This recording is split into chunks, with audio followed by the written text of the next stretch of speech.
बात करेंगे thyroid and anti thyroid drugs के बारे में। यूनिट 1 का सी सेक्शन है।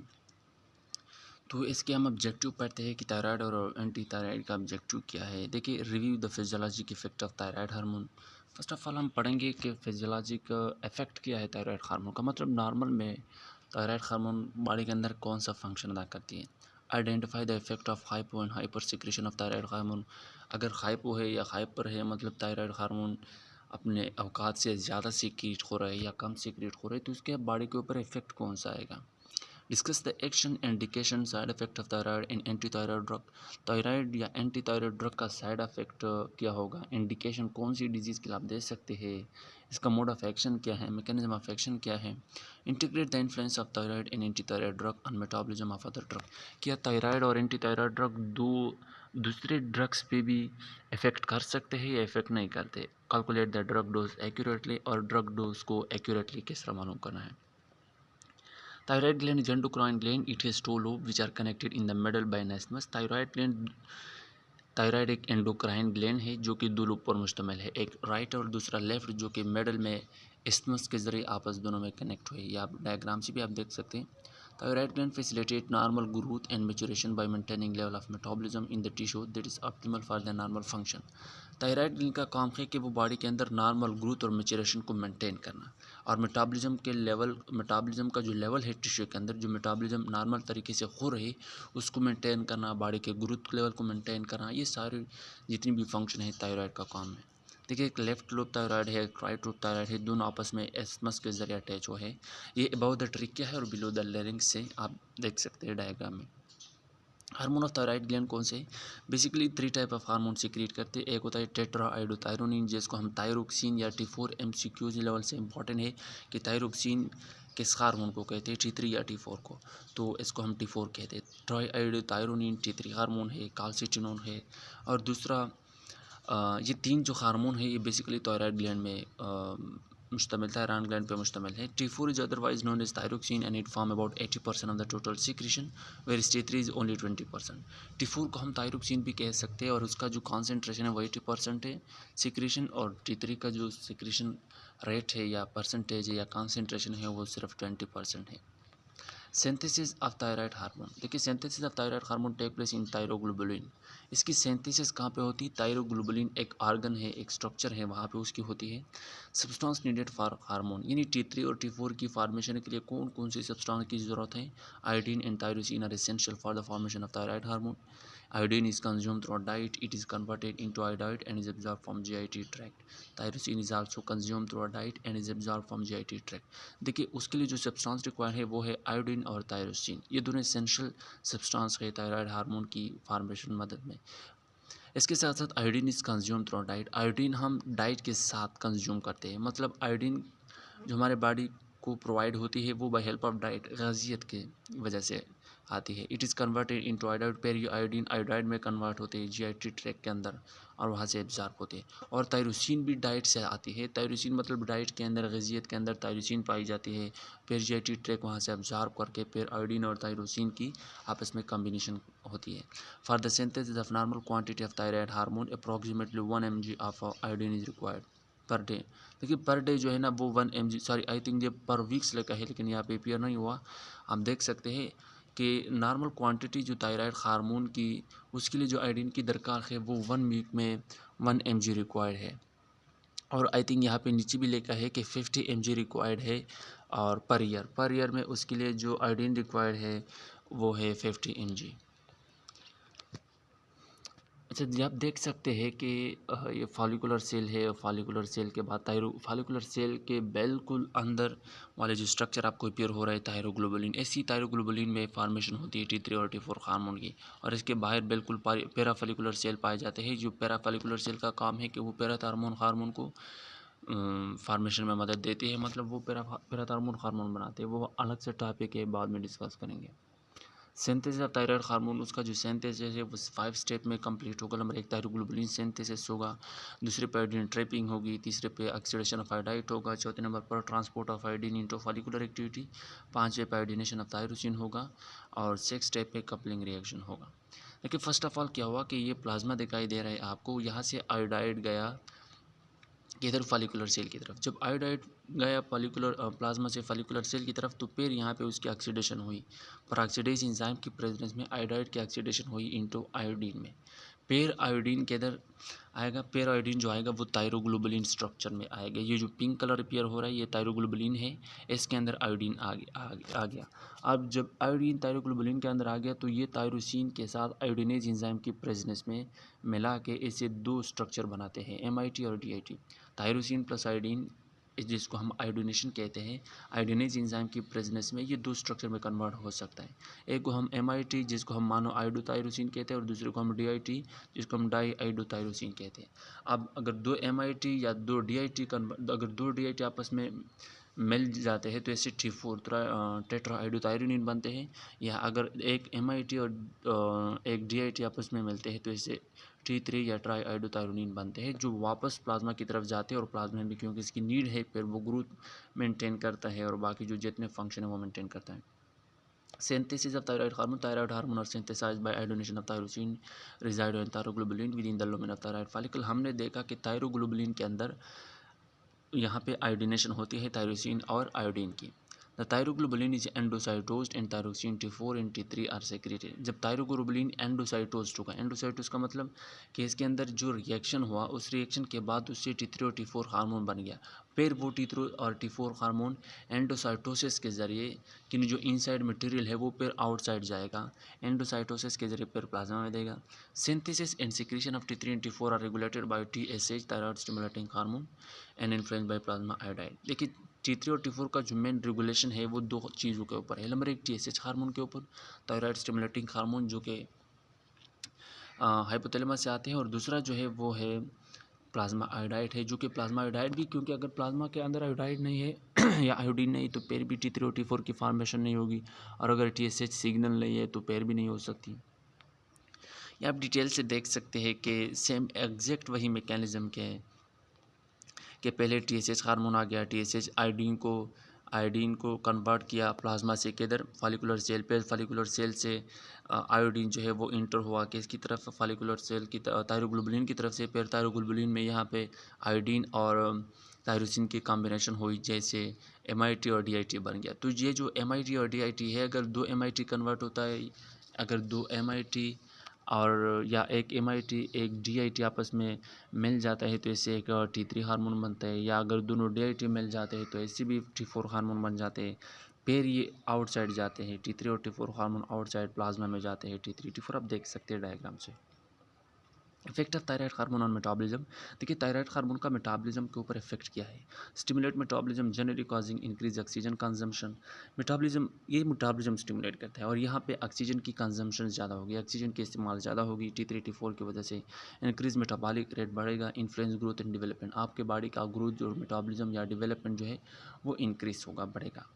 Within cell के अंदर T4 is converted into T3 which is interact with nuclear receptor and activity transcript of mRNA and synthesis of a different type of protein। देखिए T4 हमने पढ़ा कि कंसंट्रेशन में वो 80% है और 20% T3 है, लेकिन जो मोस्ट इफेक्टिव कंपोनेंट है वो T3 है। जो जितनी भी T4 है वो फिर सेल के अंदर T4 में T3 में कन्वर्ट होगा, और T3 का काम है कि वो न्यूक्लियर रिसेप्टर के साथ अटैच होकर यहाँ पे ट्रांसक्रिप्शन ऑफ एमआरएनए करता है, एमआरएनए की ट्रांसक्रिप्शन करता है, जिससे मुख्तलिफ तरह के प्रोटीन वगैरह बनाते हैं या प्रोडक्ट बनाते हैं। हार्मोन लूप में आप देख सकते हैं कि देखिए यहाँ पे आप देख सकते हैं कि डिक्रीज मेटाबॉलिक रेट, अगर मेटाबॉलिक रेट डिक्रीज हो रहा है डायरेक्ट डिटेक्टेड बाय हाइपोथैलेमस, वो हाइपोथैलेमस ने डिटेक्ट किया, शनाख्त कर ली, तो फिर वहाँ इंटीरियर पिट्यूटरी स्टिमुलेट होगा। जब वो स्टिमुलेट होगा तो इंटीरियर पिट्यूटरी ग्लैंड से TSH थायराइड स्टिमुलेटिंग हार्मोन निकलेगा, और फिर TSH ब्लड में जाएगा, ब्लड से फिर टारगेट कौन सा आर्गन है, थायराइड है। थायराइड को TSH ने स्टिमुलेट किया, फिर उसने T3 T4 को सीक्रेट किया, फिर T3 T4 ब्लड स्ट्रीम में आ गया, ब्लड स्ट्रीम के साथ टारगेट आर्गन पे आ गया। टारगेट आर्गन कौन सा है, एड्रीनल मेडुला। एड्रीनल मेडुला पे उसने क्या किया, नॉरएपिनेफ्राइन और एपिनेफ्राइन को रिलीज़ किया, जो कि बॉडी के ग्रोथ को, डेवलपमेंट को क्या करता है, इन्हांस करता है, ज़्यादा करता है, और फिर मेटाबॉलिक रेट इंक्रीज हुआ। तो ये एक हार्मोन लूप है जो थायराइड की शक्ल में आपको दी गई है कि थायराइड अगर लो है तो किस तरह डिक्रीज और इंक्रीज हो सकता है। ये एक नेगेटिव फीडबैक मैकेनिज्म भी हो आप इसको कह सकते हैं। थायराइड एक्सिस क्या है, thyroid gland is influenced by hormone produce by two other gland. देखिए थायराइड ग्लैंड जो है ये इन्फ्लुएंस होता है, इसकी जो स्टिमुलेशन है वो 2 हार्मोन की वजह से हो सकती है, 2 ऑर्गन की वजह से। नंबर 1 पिट्यूटरी ग्लैंड है, located at the base of brain, produce thyroid stimulating hormone. Pituitary gland के अंदर, ब्रेन के अंदर एक पिट्यूटरी ग्लैंड पाए जाते हैं जो टीएसएच हार्मोन सीक्रेट करता है। और दूसरा हाइपोथैलेमस से प्रोड्यूस थायोप्रोटीन रिलीज टीआरएच। और दूसरा जो है वो हाइपोथैलेमस से कि वो टीआरएच थायराइड रिलीजिंग हार्मोन या थायरोट्रोपिन रिलीजिंग हार्मोन, ये एक सिग्नल है जो हाइपोथैलेमस से सीक्रेट होता है। फिर वही वो सारी ये जो सिग्नल है वो इंटीरियर पिट्यूटरी ग्लैंड की तरफ जाएगा और इंटीरियर से फिर टीएसएच रिलीज होगी। Low level of thyroid hormone, low level of thyroid hormone in the blood are detected by hypothalamus and pituitary. देखिए अगर ब्लड के अंदर थायराइड हार्मोन कम है, ये हाइपोथैलेमस और पिट्यूटरी ने डिटेक्ट किया, शनाख्त कर लिया, तो अरे thyroid releasing hormone release stimulated pituitary to release TSH, increase the level of TSH, in turn stimulate the thyroid to produce more thyroid hormone, thereby returning the level of thyroid hormone in the blood।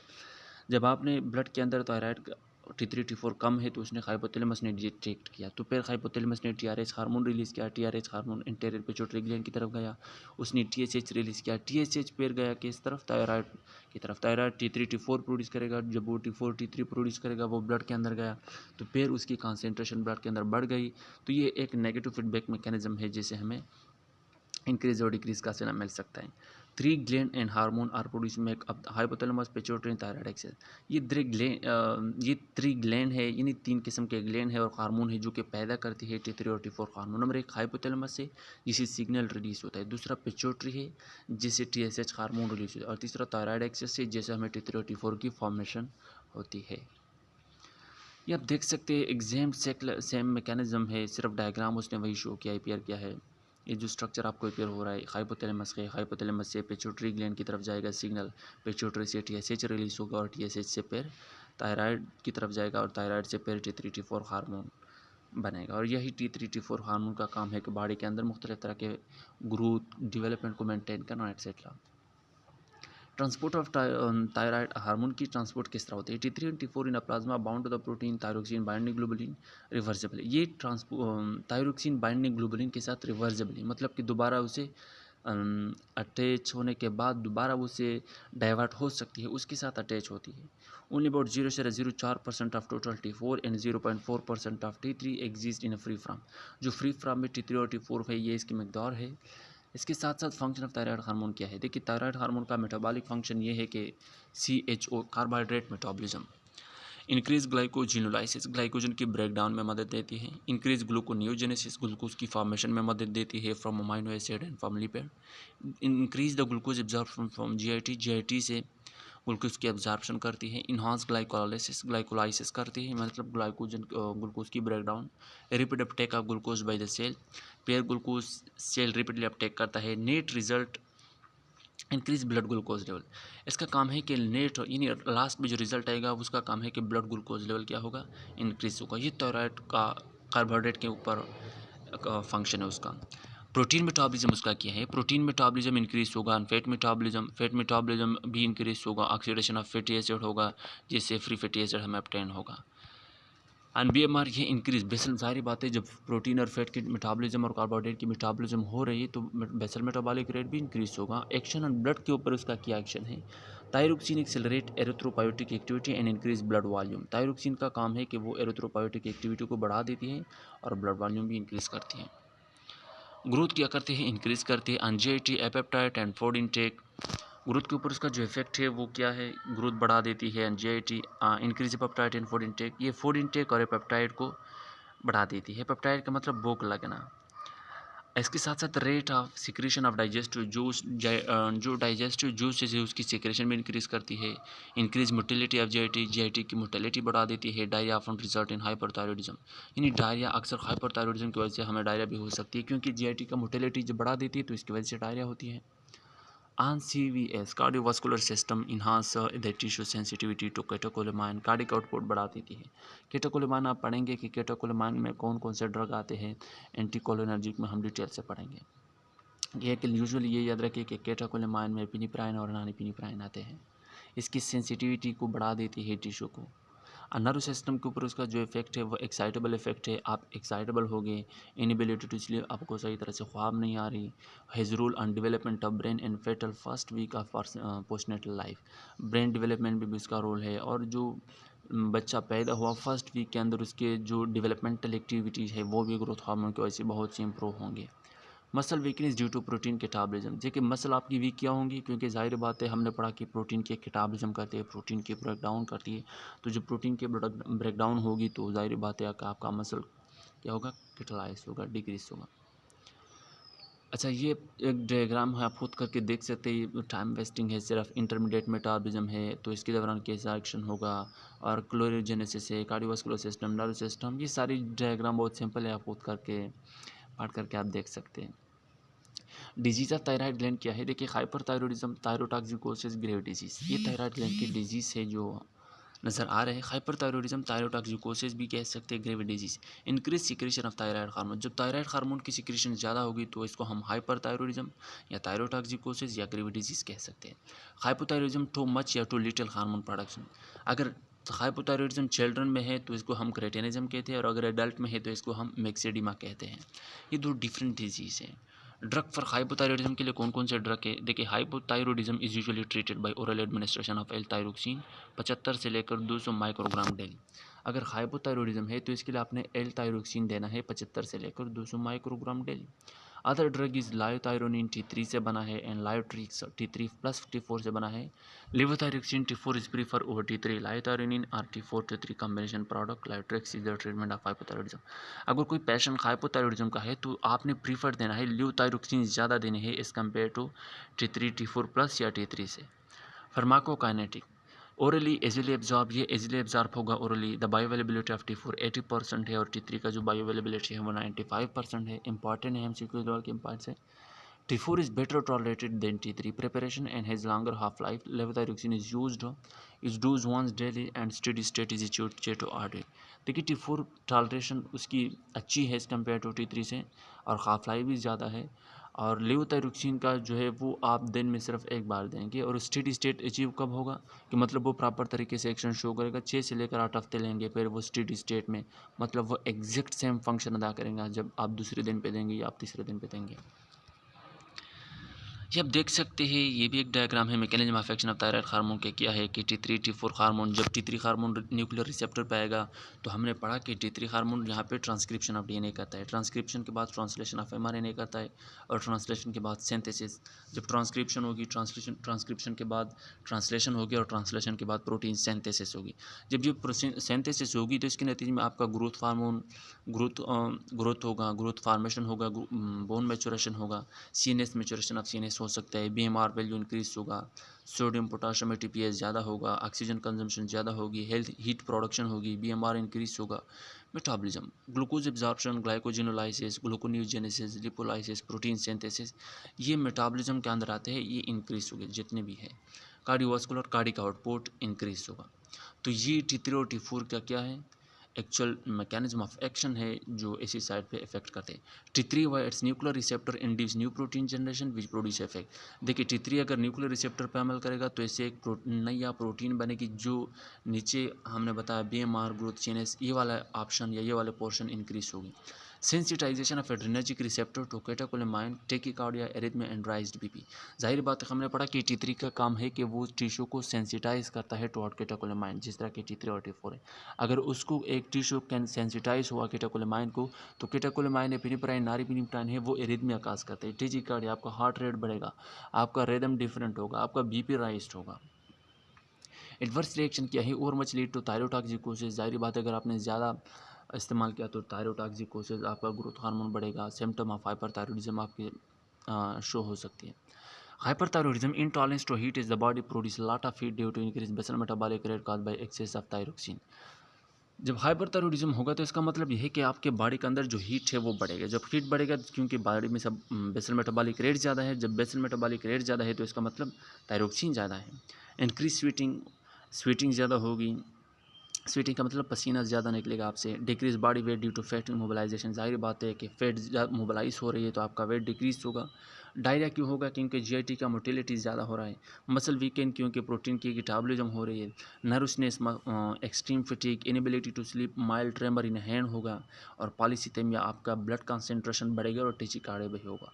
Blood concentration इसलिए बढ़ेगा क्योंकि ज़ाहिर बात है अगर आपका growth hormone ज़्यादा हो रहा है, सीक्रेट ज़्यादा हो रहा है, और दूसरी बात यह है कि पॉलीसिस्टेमिया इसलिए भी हो सकता है क्योंकि बॉडी के लिए ब्लड की दरकार अब ज़्यादा हो गई, क्योंकि पहले जो ब्लड रिक्वायर था फॉर एग्जांपल 10 mg 10 ग्राम पर लीटर, अब वो फॉर एग्जांपल वो 11 ग्राम या 12 ग्राम पर लीटर हो सकती है, क्योंकि बॉडी की डिमांड के मुताबिक वही ब्लड की डिमांड भी बढ़ेगी ना। आप ये टेस्ट देख सकते हैं कि TSH में टेस्ट नॉर्मल वैल्यू 0.3 से लेकर 4.7 मिली यूनिट होगा, और T3 का 0.9 टू 2.78 मिली मोल होगा। FT3 का मतलब फ्री T3, और FT4 का मतलब फ्री T4 का वैल्यू इतना होगा। ये आप खुद देख सकते हैं, आप खुद देख ले, लेकिन ये इंपॉर्टेंट है MCQ की पॉइंट्स है। एंटी थायराइड ड्रग कौन से है जो हाइपरथायरॉयडिज्म के लिए आप देते हैं? थायमाइड है, प्रोपाइल, थायोरासेल, मिथामिजोल, कार्बिमिजोल है। बीटा एड्रेनर्जिक रिसेप्टर ब्लॉकर है जिसको हम propranolol, it is use in the management of hyperthyroid symptom में आप प्रोपेरानोलोल दे सकते हैं। इनहिबिटर ऑफ हार्मोन रिलीज है कि हार्मोन को बंद कर दें मुकम्मल। Iodide of sodium potassium organic iodide है। रेडियो एक्टिव आयोडीन है, जिस तरह के हम आयोडीन 131 कहते हैं इसको। ये जितनी भी ड्रग है ये हाइपरथायरॉयडिज्म के लिए इस्तेमाल होते हैं। थायमाइड कैसे कहते हैं? देखिए मिथामिजोल या कार्बामिजोल ये थायमाइड है, propyl, थायोरासेल, PTO, these are the two major drugs used in the treatment of thyrotoxicosis। लेकिन कार्बामिजोल कन्वर्ट इनटू मिथामिजोल इन वियो, यानी बॉडी के अंदर जब आप कार्बामिजोल देते हैं तो यही कार्बामिजोल पहले मिथामिजोल में कन्वर्ट होगा। मैकेनिज्म ऑफ एक्शन उसका ये है कि this drug inhibit thyroid hormone production, ये थायराइड हार्मोन की प्रोडक्शन स्टॉप करती है by inhibiting thyroid peroxidase which is required for intra thyroid oxidation of iodide. जो थायराइड पर ऑक्सीडेज एंजाइम को इनहिबिट करता है, क्योंकि वो रिक्वायर्ड है, वो दरकार है किसके लिए? आयोडीन की ऑक्सीडेशन के लिए। Inhibiting the iodination of thyroxine. और दूसरी बात यह है कि ये इनहिबिट करता है आयोडीनेशन ऑफ थायरोसिन, थायरोसिन का आयोडीनेशन स्टॉप करती है। थायरोसिन और आयोडीन आपस में मिलते नहीं हैं, जब वो मिलते नहीं तो T3 T4 नहीं बनेगा। Inhibiting coupling of MIT DIT to form thyroid hormone, एक MIT दूसरे MIT के साथ या एक MIT दूसरे DIT के साथ आपस में कनेक्ट नहीं हो पा रहे, और इससे वजह से T3 T4 हार्मोन नहीं बन पा रहे। Propylthiouracil also inhibit peripheral conversion of T4 to T3 by inhibiting DID1 enzyme. DID1 enzyme एक ऐसा एंजाइम है जो कि दो DID को या T4 हार्मोन को T3 में कन्वर्ट करते हैं, जो कि हमें चाहिए। लेकिन अगर आप प्रोपाइल थायोरासेल देंगे तो T4 T3 में कन्वर्ट नहीं होगा। Mechanism of action exactly same है जिस तरह कि हमने आपको बताया कि ये मुख्तलिफ साइट पे इफेक्ट करते हैं।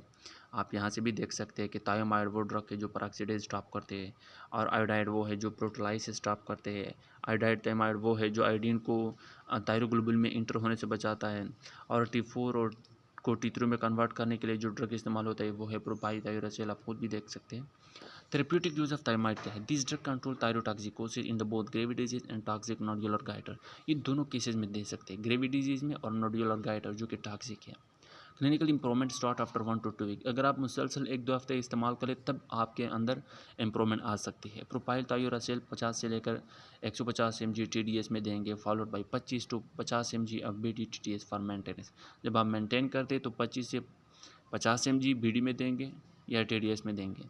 कार्बामिजोल 5 से 15 mg TDS में इनिशियली देंगे, और मेंटेनेंस डोज जो उसका है 2.5 से लेकर 10 mg daily in 1 to 2 divide dose. Adverse effect उसका यह है कि स्किन पे रैशेस होगा, मैक्यूलो पेप्यूलर प्रोराइटिक रैशेस मोस्ट कॉमन, इनके आई के ऊपर जो मैक्यूलर रीजन है उसके अंदर क्या होगा? रैशेस होंगे। फेवर भी हो सकता है, हेपेटिक एबनॉर्मेलिटी हो सकते हैं, हेपेटाइटिस हो सकते हैं, कोलोस्टेटिक जॉन्डिस कैन बी फेटल, ये भी खतरनाक है। नाजिया एंजाइटी स्ट्रेस भी हो सकता है।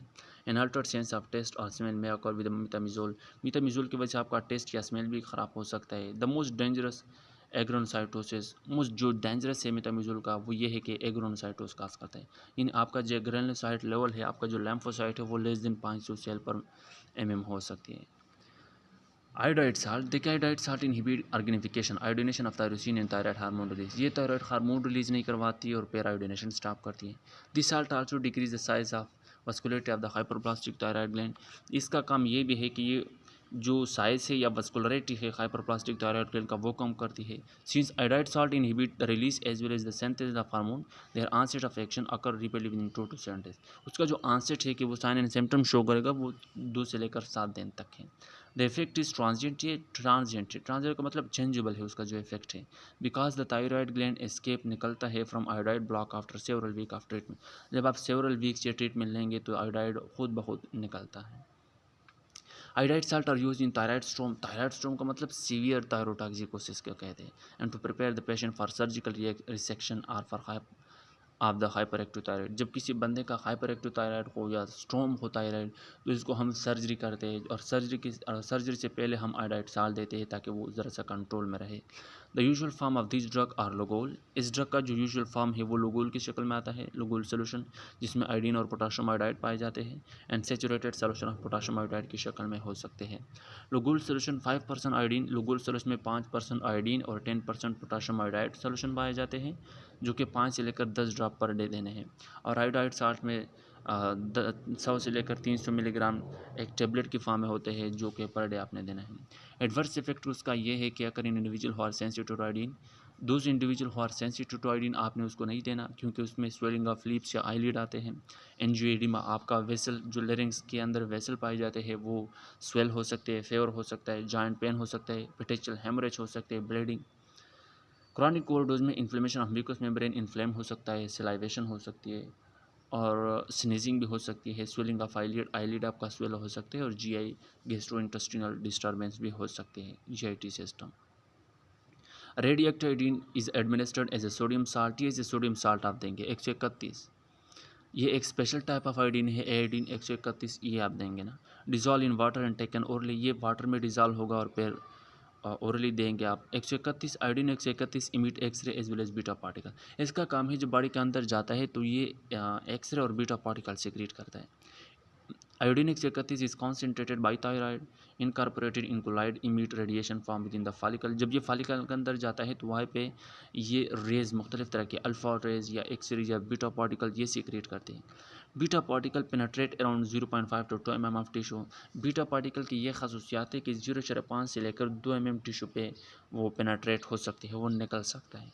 Thyroid follicular cell are affected with in the undergo pyknosis and necrosis followed by fibrosis when the large dose is given. जब आप ज़्यादा डोज देंगे तो ज़ाहिर बात है जो फॉलिकुलर सेल के अंदर आपका फॉलिकुलर सेल है वो बिल्कुल निक्रोसिस होगा, वो ख़त्म होगा। पाइक्नोसिस का मतलब स्वेल, सिकुड़ाव, वो सिकुड़ाव होगा और फिर वो उसकी डेथ होगी, क्योंकि ये जो जितनी भी अल्फा रेस है या बीटा पार्टिकल है या एक्स रेस है उसकी वजह से टिश्यू की डिस्ट्रक्शन होगी, तो आपका जो आयोडीन लेवल है वो कम होगा। डायग्नोस्टिक पर्पस के लिए आप इस्तेमाल कर सकते हैं, जो कि 25 से लेकर 1000 माइक्रो क्यूरीज इन थायराइड फंक्शन टेस्ट में इस्तेमाल करते हैं। थेरेप्यूटिक यूज़ के लिए 3 से लेकर 6 मिली क्यूरीज इन टॉक्सिक नोडुलर गाइटर या ग्रीवी डिजीज़ या थायराइड के लिए आप इस्तेमाल कर सकते हैं। एडवर्स इफेक्ट उसका ये है कि हाइपोथायरॉयडिज्म काज हो सकती है, cross placenta to destroy the fetal thyroid gland and excreted in the breast milk, baby become hypothyroid. ये उसकी प्लेसेंटल ट्रांसफ़र हो सकती है, यानी बच्चे को भी ट्रांसफ़र हो सकती है, जिसकी वजह से बच्चे को भी हाइपोथायराइड हो सकता है, और फेटल भी है, डिस्ट्रॉय बच्चा डिस्ट्रॉय भी कर सकता है।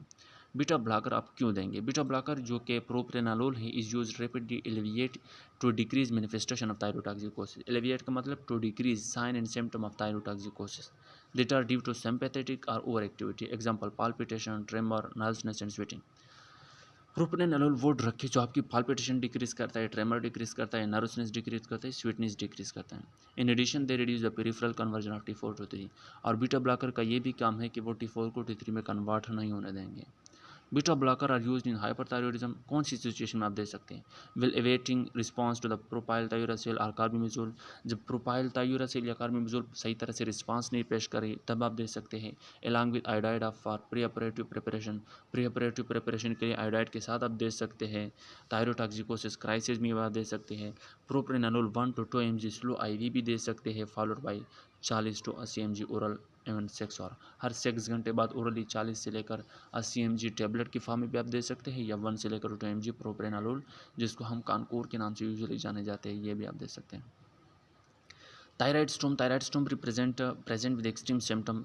थायराइड स्टोम का मतलब कि थायराइड हाइपरथायराइड का जो सिम्टम है वो एक्सट्रीम होगा। This treatment of hyperthyroid storm is same as that of for hyperthyroidism except that drug are given in higher dose. देखिए ट्रीटमेंट बिल्कुल सेम होगा, लेकिन सिर्फ हायर डोज में आपने देना है। Beta blockers such as metoprolol, propranolol are effective in the blunting widespread sympathetic stimulation that occur in hyperthyroidism। Hyperthyroidism की जितनी भी साइन एंड सिम्टम है उसको सबको खामोश करने के लिए, उसको डिक्रीज करने के लिए आपने बीटा ब्लॉकर देना है, जिस तरह की मेटोप्रालोल है या प्रोप्रेनालोल है। तो ये थी चैप्टर थायराइड और एंटी थायराइड की। उम्मीद हो कि आप सब ने उसको अच्छी तरह से रीड आउट किया होगा। तो अगर कोई क्वेश्चन या क्यूरोस हो तो कमेंट सेक्शन में आप कमेंट करके मुझे बता सकते हैं। तब तक आप अपनी आपकी और इस चैनल की ख्याल करें। अल्लाह हाफिज़। वालेकुम सलाम। नेक्स्ट मिलेंगे जो नेक्स्ट चैप्टर है स्टीरॉयड के, steroid unit A B and C, उसको हम डिटेल से पढ़ेंगे। बाकी हम जाएंगे कोलिनर्जिक और एंटी कोलिनर्जिक की जान।